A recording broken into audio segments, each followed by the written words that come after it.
Assalamualaikum warahmatullahi wabarakatuh. Welcome back with me, Ayu Wijiastuti. So in this video, I wanna analyze this poem. This is Still I Rise by Angelou. Still I Rise tells how African American women lived surrounded by a majority of white people in America. The negative image was pinned by white Americans to African American women. However, they still rose and were confident despite bearing the negative image. And in this poem, Maya Angelou used the word I to represent herself as a black African American woman, where Angelou shows that they never gave up on the persecution of the white community. Ideas of both black feminists stood, even though they were destroyed or treated badly by the majority of white Americans. Even if they are underestimated and even hated, they will not give up and remain positive. Angelou stressed that no one can oppress the break the spirit of African American women. Next, the theme of this poem. One can overcome the hardship through inner strength and pride. It is a reminder to those who abuse their power that no matter the circumstance, there must always be hope to turn to be able to rise above. Although we return with slavery and civil rights issues in mind, Still I Rise is universal in its appeal. The rhymes scheme in this poem is ABCB until the last stanza, when the pattern is a little varied. By having a rhyme scheme, the poem is more rhythmical and melodic. The transition is smoother and it's easier to read. The purpose is the poem being conversational and comfortably spoken. The poem needs a way to prevent the reader from being too freestyle. Therefore, to create some order and pattern, she used the rhyme scheme. Repetition. So in this poem, Still I Rise, there are the repetition of I rise. It has meaning. She will not lose hope and stand up to fight against the discrimination and speak up. She will begin a new page of history for the black race when they are equal with all other races. And this repetition, it is for emphasis that she will not surrender and support her race stand up, showing strength and persistence of her race, as she is the representative of black women in this poem, and because it is the main message the poem wants to send. So this is the figurative language. The first is simile,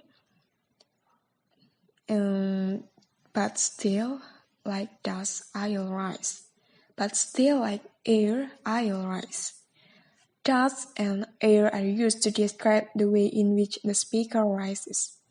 Dust and air are both inferred and difficult to see, and by using these two words to compare a single action, the poem allows readers to think of a quiet, subtle rise and yet continuous. And the next, moons, suns, and hops. They are used to describe how regular, natural, and full of spirit it rises. The sun and the moon are both things that mark the start of day or night. Therefore, it could also be interpreted that the speaker wished to mark the beginning of a new page in the black history and promote black and white equality. And the third, like I've got. This phrase is repeated to show the fact that the speaker has a surge of confidence in her heart. As comparisons, she used oil wells, gold mines, and diamonds, which are known to be valuable and desirable. And the main reason Maya Angelou made use of similes in this poem was to express her feelings in a more vivid, comparable way. It is often easier to relate to one's feelings with something that is already existing, so that others can picture the skin in their heads without much difficulty. The next figurative language, this is metaphor. So, I am a big ocean. This metaphor used to show that the speaker is a black person, no one who has so much resentment and trust in herself that she can be with waves stretching the shores. Shows that her words represent many others who have suffered like her. Black has a connotation of being gloomy and depressing, which is another reason why the speaker used the adjective. And the next, I am the dream and the hope of the slave. It indicates that the speaker is representing the African American slave population.